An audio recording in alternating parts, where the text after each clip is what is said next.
आप देख रहे हैं CP24 न्यूज। सत्संग के बाद हुई भगदड़ में 122 लोगों की मौत हुई। इसमें 112 महिलाएं, 7 बच्चे और 3 पुरुष शामिल हैं। 4 जिले हाथरस, अलीगढ़, एटा और आगरा में रात भर शवों का पोस्टमार्टम हुआ। परिवार अपनों की लाश को लेकर इधर उधर भटकते रहे। प्रशासन ने अब तक 121 की मौत की पुष्टि की है। हादसा मंगलवार दोपहर 1 बजे फुलरई गांव में हुआ। बुधवार सुबह 11:30 बजे सीएम योगी भी हाथरस पहुंचे।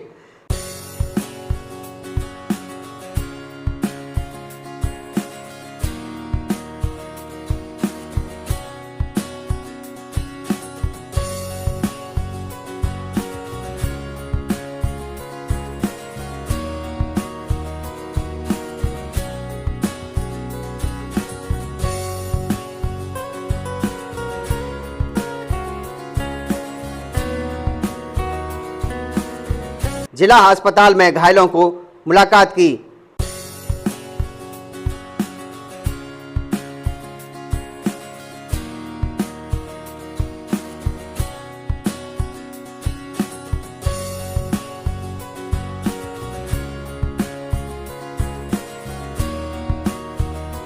घटना स्थल गए अफसरों से पूरे हादसे की जानकारी ली।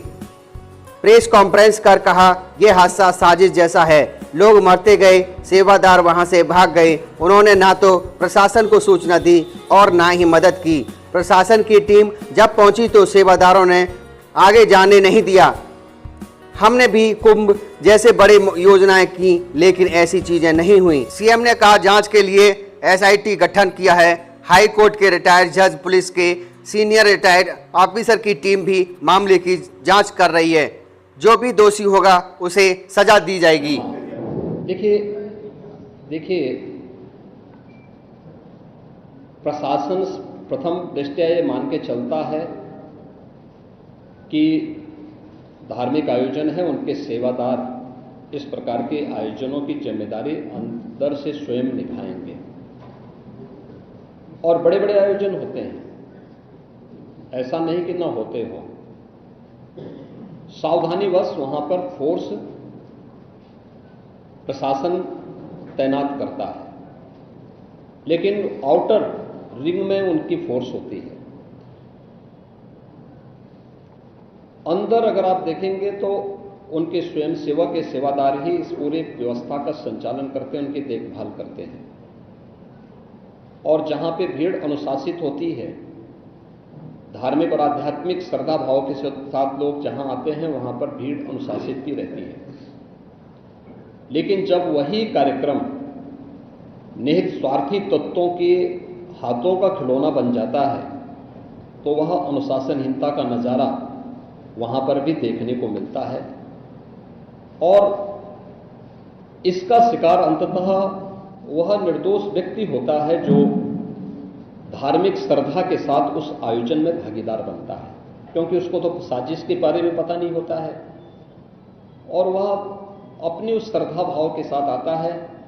लेकिन साजिश करने वाले लोग अपनी साजिश करके फिर वहां से चुपचाप खिसकने का प्रयास भी करते हैं। होना यह चाहिए था कि अगर हादसा था तो सेवादारों को वहां पर इस पूरी घटना को पहले तो अपनी व्यवस्था को सुदृढ़ करना चाहिए था, और अगर सुदृढ़ नहीं कर पा रहे थे तो प्रशासन का सपोर्ट लेकर के हादसे के शिकार लोगों को हॉस्पिटल पहुंचाने की व्यवस्था करनी चाहिए थी, उपचार की व्यवस्था करनी चाहिए थी।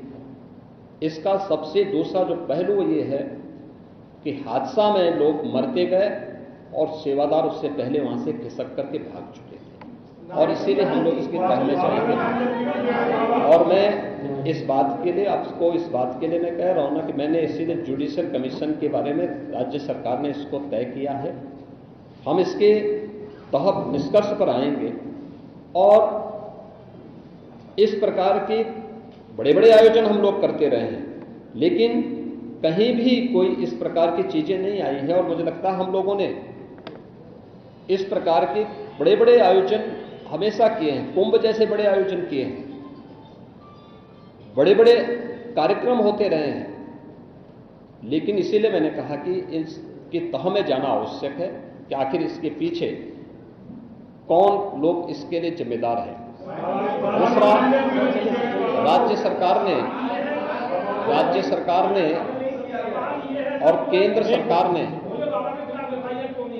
देखिए कि एफआईआर एप्लीकेशन परमिशन के लिए जिन लोगों ने दी थी, प्रथम दृष्टया पहले एफआईआर उनके खिलाफ होती है और इसके बाद फिर उसका दायरा बढ़ता है। ये सभी अन्य लोगों के दायरे में आएंगे, जो भी इसके लिए जिम्मेदार होंगे वो इसमें आएंगे। केंद्र और राज्य सरकार ने आर्थिक सहायता की भी घोषणा की है। जो निर्दोष लोग इस पूरे हादसे के शिकार हुए हैं, उनके जो नाबालिग बच्चे हैं, जो स्कूल में पढ़ने वाले बच्चे हैं, उनको हम उत्तर प्रदेश मुख्यमंत्री बाल सेवा योजना के अंतर्गत उन बच्चों की पढ़ाई की व्यवस्था हम लोग राज्य सरकार से करवाएंगे। उन्हें जिस भी स्कूल में पढ़ रहे होंगे, जिन भी संस्थाओं में पढ़ रहे होंगे, या उनके स्कॉलरशिप आदि की व्यवस्था के लिए भी राज्य सरकार ने तय किया है। और प्रत्येक मृतक के परिवारजन को भी केंद्र और राज्य सरकार मिलकर के 4 लाख रुपए की सहायता और गंभीर रूप से घायल व्यक्ति को 1 लाख रुपए की सहायता दे रही है। धन्यवाद।